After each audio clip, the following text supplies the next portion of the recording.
Evangelho de Mateus 14, 25 a 29. Glória a Deus. Os irmãos encontraram? Amém? Diz a palavra de Deus, irmãos. Mas a quarta vigília da noite, agora ficou bom, viu? Dirigiu-se Jesus para eles, caminhando por cima do mar. E os discípulos, vendo-o caminhar sobre o mar, assustaram-se e dizendo: é um fantasma, e gritaram com medo. Jesus, porém, lhes falou logo, dizendo: tende bom ânimo, sou eu, não temais. E respondeu-lhe Pedro e disse: Senhor, se és tu, manda-me ir ter contigo por cima das águas. Amém? Glória a Deus. Podeis tomar os vossos assentos. Deus tenha misericórdia de nós, depois de louvores tão abençoados que nós ouvimos nessa noite. Hoje nós estamos no nosso propósito de finalizar a nossa campanha Finanças Saradas e Controladas, onde nós começamos a trabalhar alguns conselhos bíblicos para uma vida financeira, sarada e controlada. Amém? Os irmãos podem repetir assim comigo, ó, conselhos bíblicos para uma vida financeira, sarada e controlada. Glória a Deus. Já está controlando? Queridos irmãos, então hoje é o quarto domingo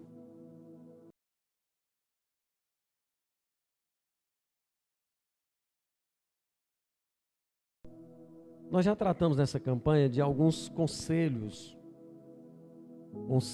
ou princípios para uma vida financeira, sarada e controlada. Talvez você esteja preocupado e está pensando assim: o pastor Marcos agora, ele resolveu falar de finanças, de dinheiro, e isso não é bom, porque nos leva a não ser espirituais, a ser materialista. Portanto, eu gostaria de frisar para você nesta noite que qualquer assunto que se aborde da vida do cristão, ele trata do contexto geral da nossa vida. Esse assunto que nós estamos abordando já hoje pelo quarto domingo, não se trata apenas de finanças. Se trata também de questões espirituais em relação a qualquer outra coisa ou outra área da nossa vida.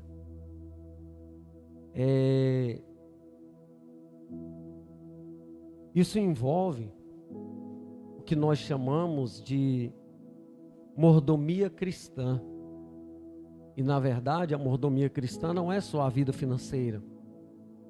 A mordomia cristã é a família, casamento, educação dos filhos, tempo gasto, investido no reino, em nós mesmos. Na verdade a mordomia cristã, ela é a administração dos dons que nós recebemos de Deus.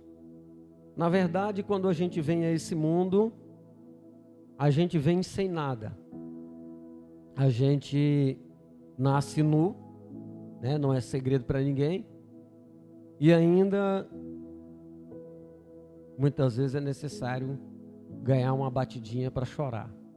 Porque tem que chorar aqui para limpar o pulmão. Então já nasce chorando. Então a gente vem a esse mundo e a gente não traz nada. Mas no decorrer da caminhada, nós recebemos de Deus, dentro da mordomia cristã, dessa administração, nós recebemos dons, nós recebemos talentos. A alguns Deus dá o privilégio das riquezas de administrar coisas, muitas coisas, é a parábola dos talentos. A um ele dá 5, a um ele deu 2, a outro ele dá somente 1, né? Tem gente que tem uma capacidade de administrar muitas coisas, outros não.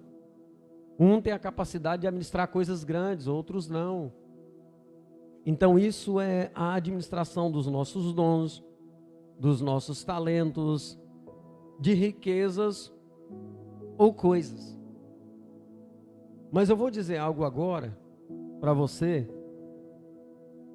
muito interessante. É que, dependendo do resultado, de como nós estamos administrando, seja dons, seja talentos, seja riqueza, seja dinheiro, seja o tempo, seja a família, seja os negócios, seja os cargos na igreja, seja a consagração, a unção investida, dependendo do nosso resultado,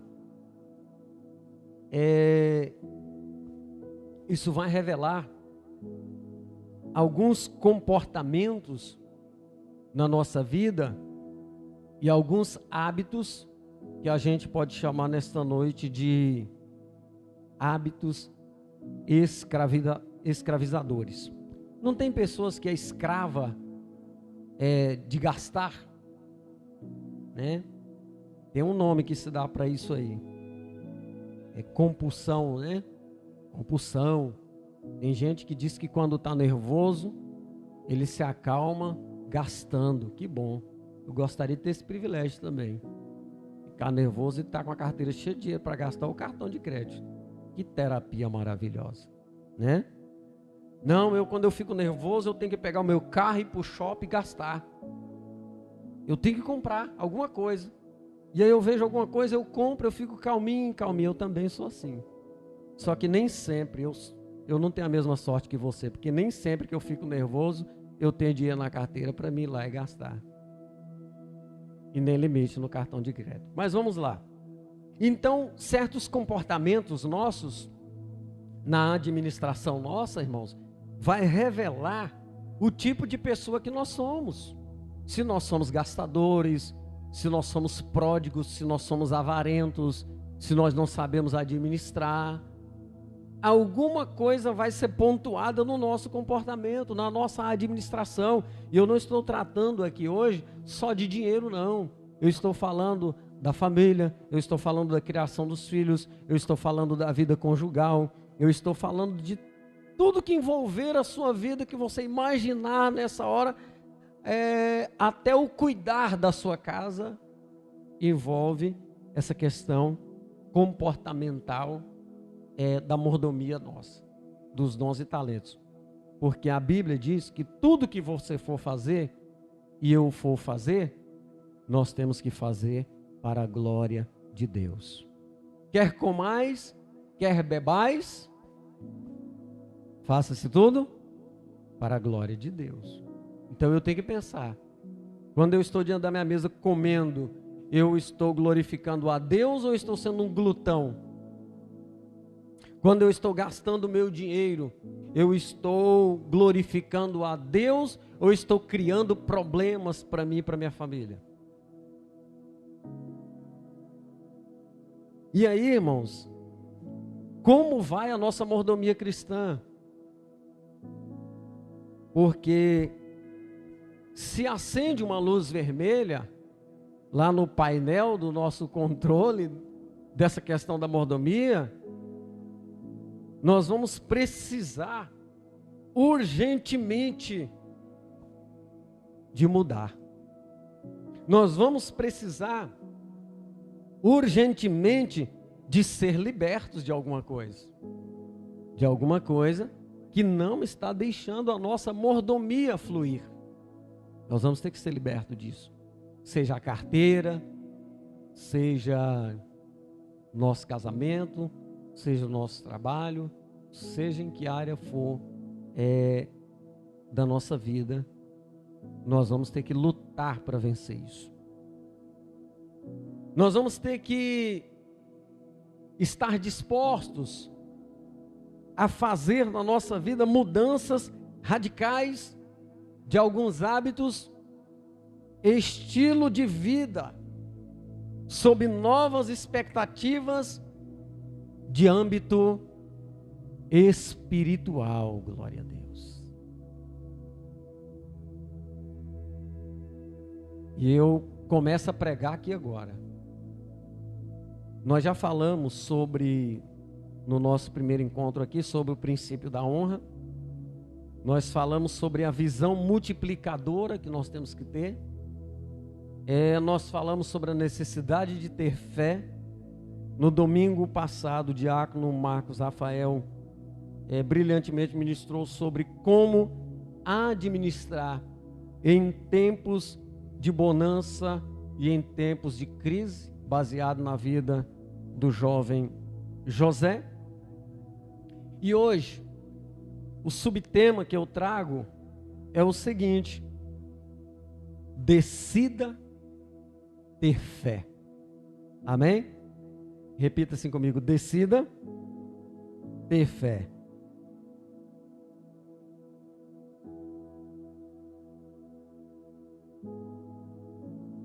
Ter fé é uma decisão. Tudo na vida é uma decisão. A fé não é algo aleatório, é uma decisão. Tudo na nossa vida é uma decisão. Quando você vai casar, é uma decisão. Quando você vai formar, é uma decisão. Você toma uma decisão, escolhe um curso. Quando você vai aderir a uma profissão, é uma decisão. Não, eu vou fazer isso, eu vou ser isso. Eu vou ser advogado, eu vou ser corretor, eu vou ser engenheiro, eu vou ser médico, eu vou ser médica, vou ser enfermeiro, enfermeira. Tudo é uma decisão. E nós lemos um texto muito intrigante nessa noite. Nós lemos um texto falando sobre as águas. Como que é isso, irmãos? Deve ser lindo demais, né? Um corpo, né, que tem peso, uma matéria, palmilhando sobre as águas. E Jesus, lá pela madrugada, ele vai por cima das águas encontrar com seus discípulos que estão no barco. Eles estão no barco. E a Bíblia diz que quando eles viram de longe, não reconheceram, eles ficaram espantados, né? Naquela época já tinha a ideia do fantasma, né, irmãos? E eles pensaram que Jesus era um fantasma de uma alma perdida andando no meio da noite. E eles ficaram apavorados, e a Bíblia diz que eles começaram a ter medo daquele fantasma. Na mente deles era um fantasma. E eles começam a gritar. Aí Jesus diz: ei, espera aí, calma. Sou eu, o mestre de vocês, o Senhor de vocês. Mas sabe o que me chama a atenção? É que quando Jesus disse que era ele, Pedro é o único que está no barco que diz o seguinte: se é o Senhor mesmo, manda-me ir ter contigo, porque eu também quero andar sobre as águas. Aí Jesus disse: pois venha. E Pedro foi.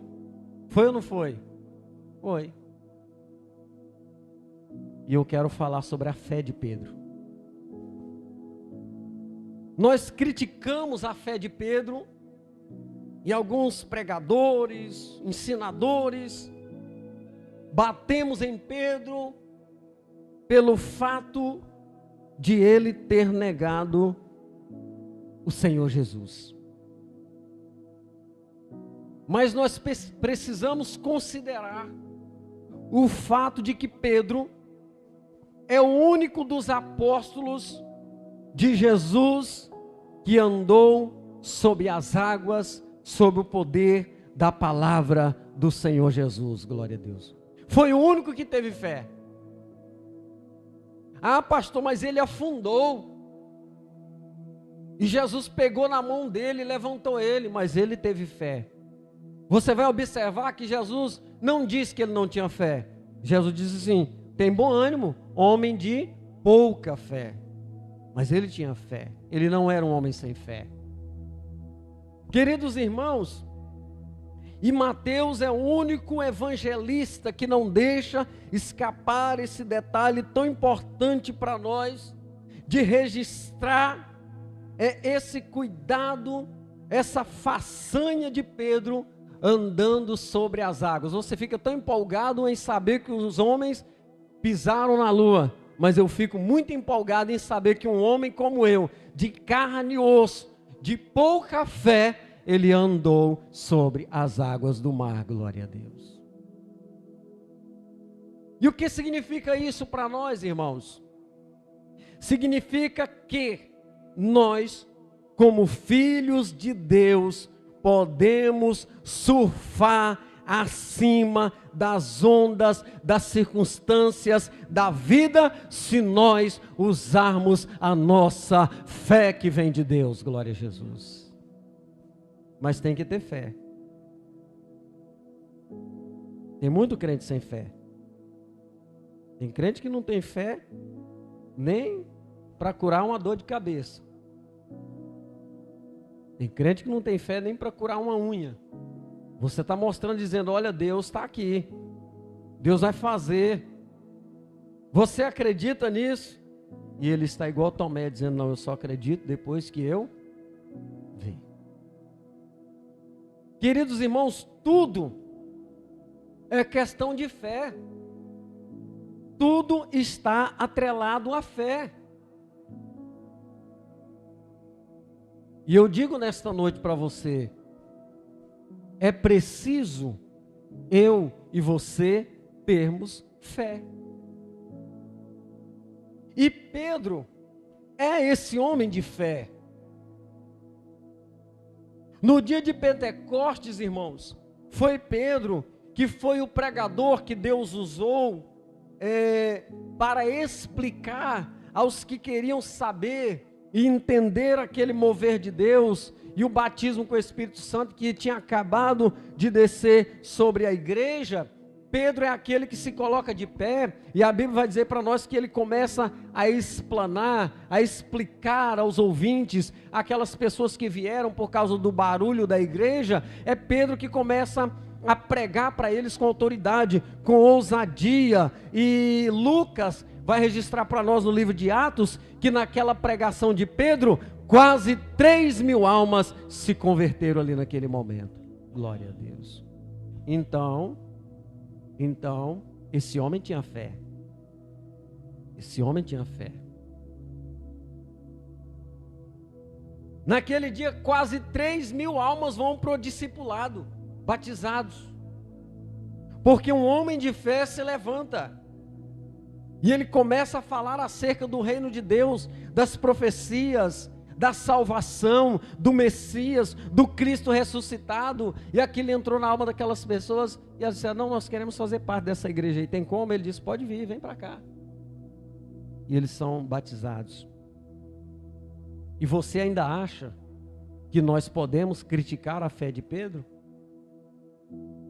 Em Atos 3, Lucas vai registrar para nós que Pedro, pela fé, estava indo junto com João, a hora nona, às 3 horas da tarde. Os dois estavam indo para o templo, e quando eles passam pela porta do templo, as portas, elas tinham nomes, e quando eles passam pela porta do templo, a porta chamada Formosa, quando eles chegam na porta Formosa, lá estava um coxo, um paralítico, assentado e pedindo esmolas. E a Bíblia vai dizer para nós que Pedro junto com João pararam, e Pedro agora vai dizer: olha para nós. E aquele homem olhou para eles, ele diz: olha, nós não temos prata, nós não temos ouro, mas o que nós temos, isso nós te damos, em nome de Jesus Cristo Nazareno, levanta e anda. Glória a Deus. E você sabe o que eu acho interessante? É que Pedro diz: levanta e anda, e Lucas vai registrar para nós que Pedro toma ele pela mão e fala: fica de pé, rapaz, e já colocou ele de pé. Um dia eu vi um pregador, foi orar por um moço, ele tomou a muleta do homem. Certamente ele tinha fé que Deus ia curar aquele homem, porque ele tomou a muleta dele. Ele veio de muleta, ele disse, Jesus vai te curar hoje, já tomou a muleta do homem, e aí? Queridos, isso é fé. Fé extraordinária para operar milagres, como registra o nosso irmão Lucas. A fé de Pedro. Foi Pedro que chegou na cidade de Jope, e lá estava o velório de uma querida irmã da igreja que fazia obra social, uma mulher que ajudava as viúvas da igreja, a irmã Tabita ou Dorcas, pode chamar de qualquer um dos nomes que é a mesma coisa, Tabita ou Dorcas. E lá em Atos 9, versículo 40, Lucas vai registrar para nós que quando Pedro chega, a casa estava tomada por aquelas mulheres, porque aquela mulher fazia obra social, ela era uma costureira, uma bordadeira, né? Ela fazia túnicas, ela doava aquelas roupas para as viúvas, ela cuidava das viúvas da igreja que tinham necessidade, e aquelas mulheres foram tomadas de um amor muito grande por aquela irmã, e agora no dia que aquela irmã morre, as obras dela, a obra social dela fala por ela. Olha, fica uma dica para você aí, quando você faz o bem, a sua bondade clama por você em todo o tempo.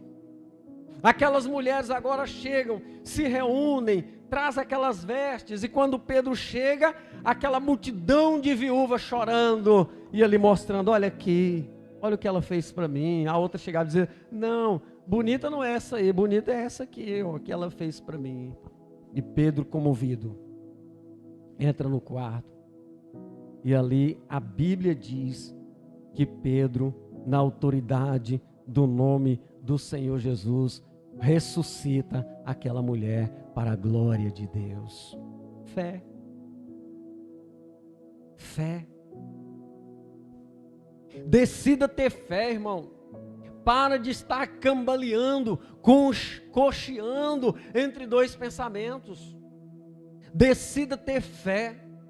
Dê um rumo na sua vida pela fé. Mude a sua vida espiritual pela fé. Provoque as mudanças pela fé e pelo poder e autoridade da palavra de Deus na sua vida. Não tem mágica, é fé. E para fechar, a fé de Pedro que nos inspira. Eu estava aqui na igreja lendo na segunda carta de Pedro, e eu nunca tinha parado para analisar a vida de Pedro, porque eu sempre vi os pregadores criticando Pedro, porque Pedro era aquele que sempre fazia perguntas, era aquele que sempre apavorado, era aquele tipo sanguíneo, mais exaltado. Mas aqui orando e lendo a palavra, Deus me trouxe um pouco desse histórico e da fé de Pedro. Ela não era uma fé pequena, ela era uma fé extraordinária. E Pedro, na sua segunda epístola, ele vai escrever à igreja do Senhor Jesus, aos santos irmãos, e ele vai tratar com tranquilidade de um assunto que eu e você não damos conta de tratar com tranquilidade. Ele vai tratar com tranquilidade sobre a sua própria morte.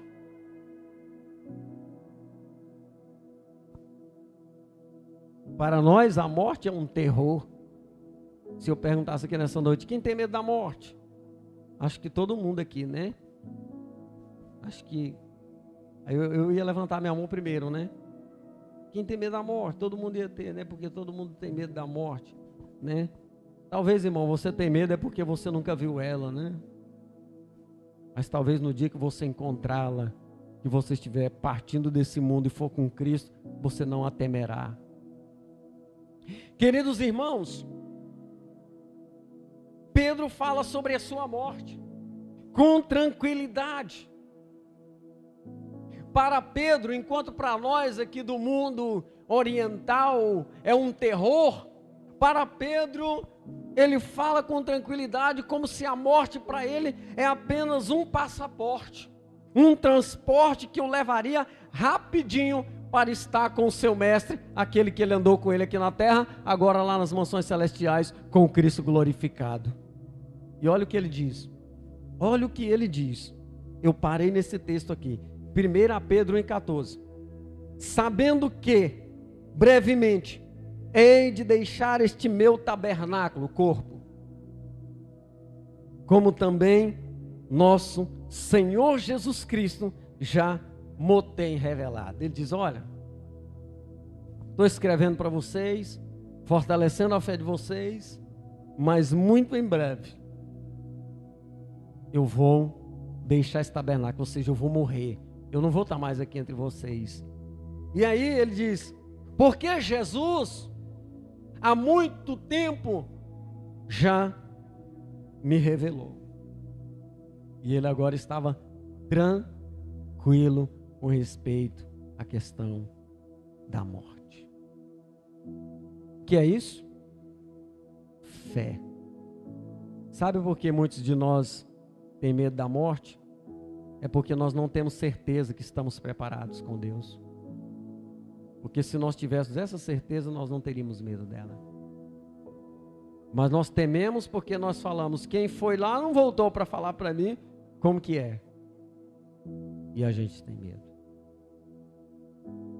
E segundo a tradição, historicamente, esse Pedro, um homem de fé, quando ele foi condenado pelo Império Romano a ser crucificado em uma cruz, pregado em uma cruz, segundo a tradição e a história, ele não aceitou ser crucificado como foi Jesus. Ele diz, eu não sou digno de morrer na cruz como Jesus morreu. E a tradição e a história vai dizer que Pedro morreu crucificado de cabeça para baixo.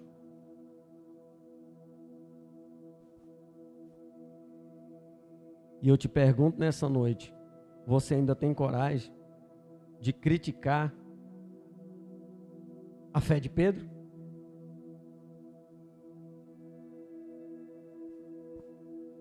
Que fé, irmãos! Que fé extraordinária! Nós precisamos desta mesma fé em Deus que Pedro possuía. Nós estamos vivendo dias, irmãos, em que cristãos estão fraquejando no quesito da fé. Não está tendo a fé real na salvação, na esperança do arrebatamento. Você fala do arrebatamento, muitos estão pensando que é brincadeira, que é coisa distante, que não vai acontecer, que vai dar tempo disso, que vai dar tempo daquilo. E eu quero dizer para você nesta noite que não vai dar tempo para muita coisa não. Quem estiver preparado vai, quem não estiver preparado fica, quem tiver com a sua fé viva vai, quem não tiver fica. É a palavra de Deus que diz. Para você ser salvo, é preciso ter fé. Jesus disse lá em Marcos 16:16, quem crê e for batizado será salvo. Tem que crer, tem que se submeter às ordenanças da igreja, tem que crer. Não adianta sermos religiosos. Religiosidade não vai salvar ninguém. Subir monte, descer monte, carregar a cruz, carregar isso, carregar aquilo, amuleto esse, amuleto aquele, não vai salvar ninguém. É a fé. É a fé. Onde está a nossa fé para alcançar a salvação? Não adianta, eu fiz um voto aí com não sei quem e vou andar aí até esfolar o solado do pé, não resolve. Não, eu fiz um voto com não sei quem e agora eu vou passar 30 dias com um balde de água em cima da minha cabeça porque eu vou receber uma benesse. Não, é fé. A fé não precisa de amuleto, a fé está dentro de nós, a fé é extraordinária, a fé ela nos move, a fé ela nos inflama, a fé ela é de Deus. Romanos 1,17, mas o justo viverá da fé. Mas o que é fé para você, irmão? A fé é o firme fundamento daquilo que eu estou esperando, mas não estou vendo. Eu estou esperando o céu, não estou vendo o céu, mas eu sei que o céu é real. Eu nunca vi Deus, mas eu sei que Deus é real. Eu nunca vi o Senhor Jesus, mas eu sei que Ele é real. Eu nunca vi o Espírito Santo, mas eu sei que Ele é real. Eu nunca vi os anjos de Deus, mas a minha fé faz eu entender que eles são reais. Eu nunca fui na Nova Jerusalém Celestial, que está escrita lá no livro de Apocalipse, mas eu tenho certeza que ela existe, porque a Bíblia diz que ela existe, e a minha fé faz eu enxergar que ela existe. Um dia eu vou pisar nela. Mateus 17:20, se tiverdes fé como um grão de mostarda, preste atenção, não é do tamanho de um grão de mostarda. Tem crente que diz, se você tiver fé, irmão, do tamanho de um grão de mostarda, não é do tamanho do grão de mostarda, é como. Sabe por que Jesus fez essa comparação? Porque ele diz, o grão de mostarda é pequenininho, mas quando ele é jogado na terra, que ele nasce, que cresce, dá uma árvore grande, frondosa. É isso que Jesus está querendo dizer. A fé, às vezes ela pode ser pequena, mas ela pode provocar coisas extraordinárias de Deus na nossa vida, trazer coisas que não são reais para esse mundo, a realidade. Se tiverdes fé como um grão de mostarda, direis a este monte, passa daqui para acolá, e há de passar. Ah, irmão, e agora? E agora? Se tiverdes fé como um grão de mostarda, direis a este monte, passa daqui para acolá, e há de passar. E aí Jesus completa dizendo o seguinte, e nada vos será impossível. Não, você não entendeu não, irmão. Se você tivesse entendido, você não estava assim não. Olha, passa daqui para acolá e há de passar, e nada vos será impossível. Nada, nada, nada. Ah, é a cura, nada. Ah, é um problema, nada. Ah, é o meu casamento, nada. Ah, é o meu filho, nada. Ah, é o dinheiro que está pouco, nada. Ah, é a minha mulher que não se converte, nada. Ah, é o meu marido, nada. Nada, nada, nada, nada. É nada, irmão. Mas você sabe qual é o problema? Pobreza de fé na igreja. Somos cristãos, carregamos a Bíblia, damos o dízimo, damos a oferta, mas na hora de exercitar a fé, a gente quer que os outros exercitem pela gente. Sabe por quê? A primeira coisa que você faz, ô irmão, ora por mim, irmão. E tem uns que é mais especiais, eles têm uma agenda, e nessa agenda eles têm o nome das pessoas contadas no dedo que ora por elas. Aí eu tenho uma amiga de oração aqui que quando eu bato o telefone lá, que risca lá o fogo desse carro.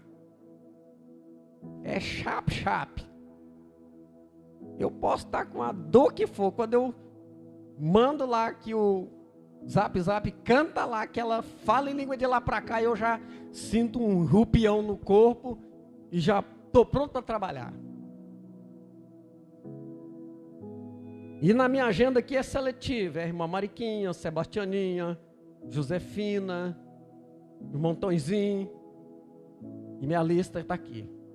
É a hora que eu tenho, não preciso de ter problema, porque quando eu tenho um problema, eu chamo lá. Mas não é o que o Senhor está falando para você. Se tiver o quê? Fé. Deus não está mandando eu andar pela fé dos outros. Deus está mandando eu exercitar a minha fé. Deus está mandando eu exercitar a minha fé. Eu contei para vocês aqui. Eu não sou contador de história. Eu conto meus testemunhos. Eu contei para vocês aqui. No ano de 99. Estava hoje até revisando o meu livro. E estou mudando algumas coisas lá. Mas está ficando muito bonito.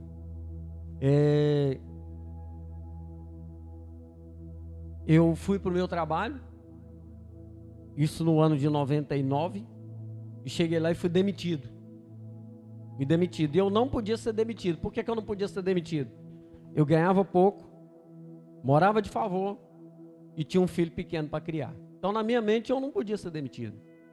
Mas quando eu cheguei lá de manhã, eu fui demitido da empresa que eu trabalhava. Cheguei, a minha demissão já estava pronta para me assinar. Mas eu tinha orado naquela madrugada. Eu tinha orado naquela madrugada de 5 a 6 da manhã de ir para o trabalho e falado com Deus sobre a minha vida.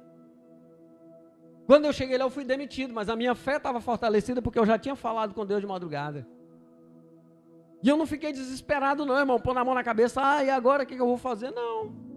Cheguei lá, está demitido, falei, estou demitido, está demitido. Tá bom. Assinei, passa lá no RH depois, passa lá e tal, resolve sua vida, pega sua carteira e tal, falei, tá bom. Aí eu fiquei demitido, eu falei, agora, vida de demitido, já que eu não tenho trabalho, deixa eu andar à toa, né? Aí demitido, peguei e fui andar lá nas ruas da JK, tranquilo, olhando as lojas, tranquilão. Demitido, casado, pai de família, demitido. E a pastora ficava lá em casa, ela nem sabia de nada. Naquele tempo, graças a Deus, irmão, não tinha esse tal de WhatsApp, né? A gente só falava de noite. Aí eu chegava à noite, só que esse dia eu cheguei cedo. Uniforme da empresa, eu não tirei o uniforme da empresa não, que eu não tinha entregado ainda. Aí eu cheguei cedo, ela disse, uai, que foi que você chegou cedo hoje? Eu disse, está tudo bem, tudo sob controle. Para que passar desespero? Aí dormi, levantei no outro dia cedo, ela disse, está indo para onde? Eu falei, vou trabalhar. Trabalhar aqui nada, irmão, estava demitido. Aí eu peguei um coletivo e vim para o centro. Olha para você ver o que Deus faz quando você tem fé, você não murmura, você não acha que Deus é injusto, você não acha que Deus está errando com você, que você é leal, que você é dizimista, que você é aquilo, e você pode colocar Deus no canto da parede, e você pode falar para Deus isso, e você pode falar aquilo. Eu fiquei calado. Quando eu chego lá no centro, eu falei, vou lá na empresa onde eu trabalhava. Porque era 30 dias para mim resolver minha documentação. Quando eu chego lá, os colegas, rapaz, vem aqui, nós estamos querendo te ver. Aí eles falaram o seguinte, olha, de ontem para cá nós não nos sossegamos, enquanto nós não arrumamos um emprego novo para você.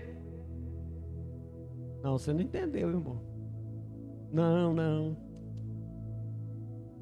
Você não entendeu nada. Eu não saí para procurar, irmão. Deus mandou para mim na mão, na porta. Eu não saí para colocar currículo em porta de ninguém. Deus mandou para mim na porta. Aí eu cheguei e eles disseram, olha, arrumamos um outro emprego para você. Eu falei, onde é? Agora veja você o que Deus fez. Eu trabalhava aqui numa empresa aqui. O colega apontou o dedo e falou, é naquela outra empresa ali. Era só atravessar a rua. Aí fui lá, cheguei lá, o gerente já estava me esperando, falou, não, você aqui já está mais do que recomendado, já tem toda a sua biografia aqui, vem trabalhar, já pega o uniforme aí, amanhã você já vem trabalhar. Irmão, dentro de 72 horas, eu estava dentro de um novo emprego, de uma nova empresa, ganhando o dobro do que eu ganhava naquela outra, muito mais abençoado, muito mais feliz. Deus não abriu as portas não, Deus escancarou as portas, irmãos. Para de reclamar, pelo amor de Deus, para de reclamar, porque assim você vai afastar as bênçãos de Deus. Você não entende quando Deus começa a trabalhar na sua vida, você não entende quando um vento começa a soprar, você não entende que Deus está movendo as águas para te dar algo melhor. Você começa a reclamar, você começa a reivindicar, você começa a apontar o dedo, você começa a culpar pessoas, você põe culpa no governo, você põe culpa em todo mundo. Para com isso. Saiba que você é um filho de Deus e você vive pela fé. É a sua fé que te move. Decida ter fé. Hebreus 11:6. Ora, escute isso aqui, sem fé é impossível agradar-lhe. Se você não tiver fé, irmão, desista. Você não agrada a Deus, porque a Bíblia diz que sem fé é impossível agradar a Deus. Porque diz aqui, ó, porque é necessário que aquele que se aproxima de Deus creia que Ele existe e que é galardoador dos que o buscam. Glória a Deus. Você crê que Deus existe? Você crê que Ele é galardoador? Você crê que Ele é Pai? Você crê que Ele é abençoador? Você crê que Ele cuida de você nos mínimos detalhes da sua vida? Então você tem fé.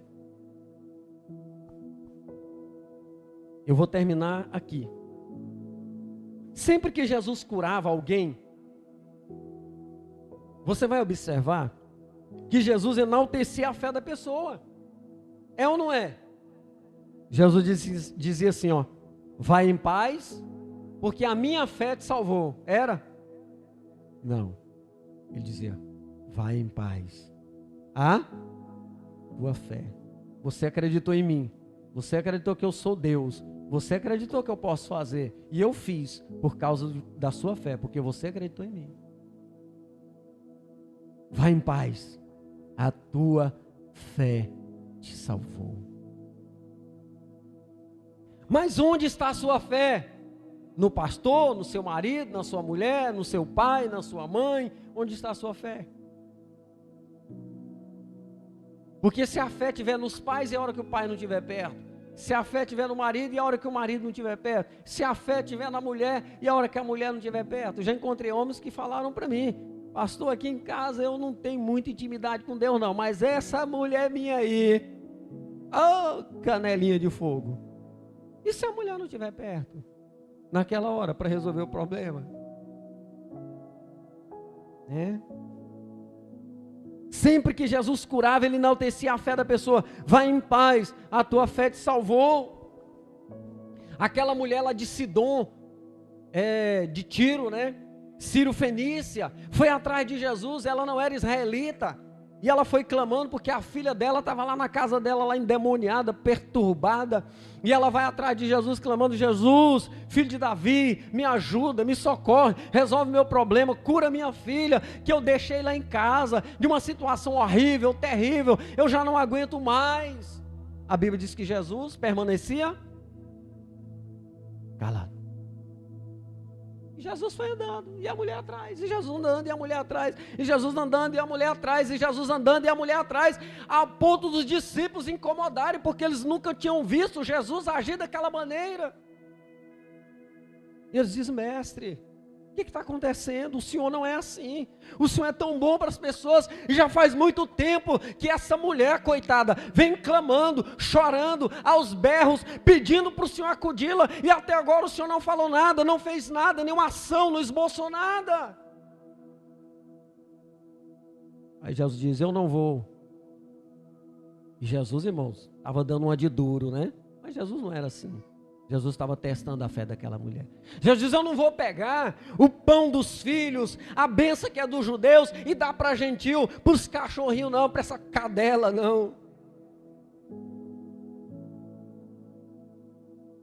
Se fosse eu, se fosse você: nossa, mas Jesus é sem educação. Nós já ia embora, irmão, perdi a bênção. Nós ia chegar e falar: olha, eu fui lá falar com aquele tal de Jesus, que todo mundo está falando dele, ele é muito sem educação. Ele me chamou, foi de cadela, de cachorra. Oh, mulher, você imagina uma coisa dessa? Não. Aquela mulher olha para Jesus e diz: eu sei que não é lícito pegar a bênção dos filhos e dar para gentil nenhum, para os cachorrinhos não, mas eu quero dizer uma coisa para o Senhor também, que nessa mesa farta, alguma migalha deve cair dessa mesa, e os cachorros comem da migalha que cai da mesa dos filhos. Glória a Deus. Aí Jesus diz: você é boa mulher, você chegou no ponto que eu queria, você tem fé. Vai embora, tua filha está curada. Oh, Nemarraias Labachele. Fique de pé, eu não vou pregar mais, não precisa.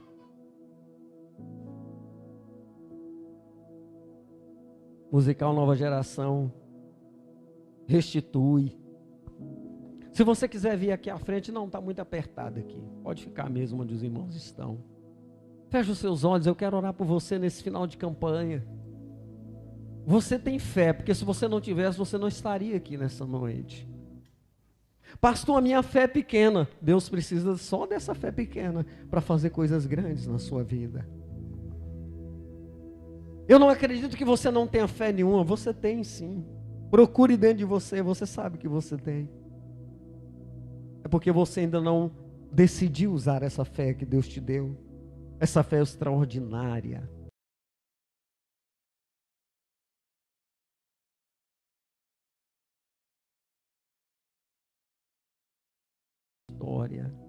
Essa fé que vai mudar o seu ministério. Essa fé que vai abençoar o seu casamento. Essa fé que vai abençoar os seus filhos. Oh, aleluia. Glória a Deus. Glorifica ao Senhor. Embora, o sonho que se perdeu. Oh, aleluia. Que era festa e agora é luto do que já morreu. Deus. Não podes pensar Aleluia. que é teu fim. Não é o que Deus planejou. Levante-se do chão, erga um clamor. Aleluia. Restitui. Queremos de volta, Quero meu de Deus. volta o que é meu. Traz cura sobre o teu povo, meu Deus. E põe teu azeite. Põe teu azeite, que é o Espírito Santo, meu Deus, nas dores. Em nome de Jesus. E leva minhas águas tranquilas. Sara as nossas vidas, meu Deus. Lava-me. Sara as almas. E refrigera minha. Sara as almas feridas. Sara os casamentos, meu Deus. Sara os filhos. Traz a tua bênção sobre o teu povo, meu Deus, nessa última hora, nesse momento de aflição. Meu Deus, nós vamos exercitar a fé. A fé sobrenatural. A fé que vai nos levar ao céu.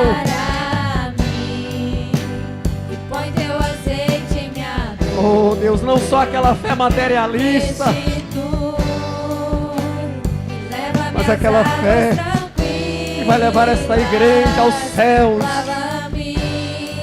a herdar as promessas, a andar nas ruas de ouro da Nova Jerusalém. Deus, em nome de Jesus, em nome de Jesus, Senhor, reaviva a fé sobre o teu povo, meu Deus, a fé na esperança do arrebatamento, a fé nas promessas da vida eterna, a fé, meu Deus, em que nós herdaremos os céus, como está na tua palavra, a vida eterna com o Senhor, pisar nas ruas de ouro da Nova Jerusalém. Meu Deus, conhecer os santos, desde Gênesis, Apocalipse e até os nossos dias. Ah, meu Deus, é essa fé que o teu povo precisa, essa fé triunfante, essa fé poderosa, que não deixa essa igreja parar diante dos obstáculos, que não deixa essa igreja parar, meu Deus, diante das adversidades, diante da pandemia, diante das enfermidades, diante da crise econômica, diante da crise espiritual. É essa fé que move esta igreja e que coloca essa igreja de pé. Essa fé que está aqui nesta noite, sendo avivada no coração dos teus filhos, a fé que traz a vitória plena. Oh, Nemahai, é essa fé que eu prego nesta noite, é sobre esta fé que eu falo nesta noite. Eu falo desta fé poderosa, desta fé, Senhor Deus, em que nós vamos deixar esta terra, vamos atravessar o espaço sideral, as estrelas, os planetas, e chegaremos juntos do Senhor, porque é promessa para esta igreja. Oh Deus, não é uma fé somente material, não é a fé somente, Senhor Deus, em uma cura, meu Deus, física, não. Eu falo nesta noite dessa fé triunfante, dessa fé que levou Pedro a não temer a morte, dessa fé que levou Paulo a não temer a morte, dessa fé que meu Deus, que levou os apóstolos, meu Deus, a enfrentar os desafios. A igreja primitiva, a história registra os homens de fé e mulheres de fé que deixaram este exemplo, este legado para nós, e nós vamos seguir este legado, porque esta igreja está aqui nesta noite para dizer para o Senhor que esta igreja é uma igreja de fé, aleluia. E não há nada, meu Deus, que vai nos impedir.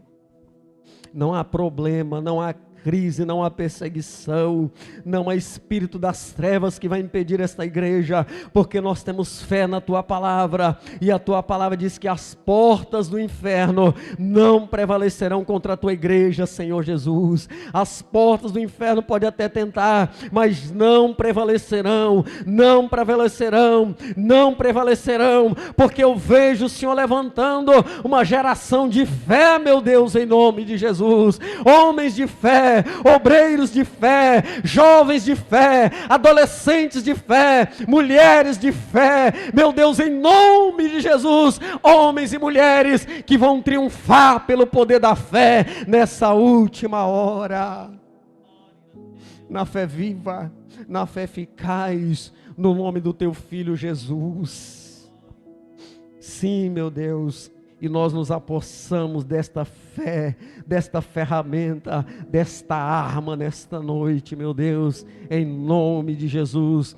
E aqui pelo poder da fé, nós declaramos em nome de Jesus as muralhas caídas em nome de Jesus, em nome de Jesus. Os problemas que têm se levantado contra os lares, nós os declaramos derrotados sob os pés da igreja, sob os pés, meu Deus, debaixo da autoridade da tua palavra, em nome de Jesus. E profetizamos o avivamento do Espírito Santo sobre a igreja, o teu Espírito descendo na vida dos jovens, o teu Espírito descendo na vida dos adolescentes, o teu Espírito descendo na vida das crianças, o teu Espírito enchendo a igreja, e a igreja sendo movida pela fé, sendo movida pelo teu poder, sendo movida pelo milagre do Senhor, porque a tua igreja batalha pela fé, aleluia, não é por vista. E assim nós te agradecemos essa noite em nome de Jesus, amém. Que o amor de Deus, a graça do Senhor Jesus, a comunhão e as santas consolações do Espírito Santo seja com todo o povo de Deus na terra, não só hoje, mas sempre. E todos dizem amém.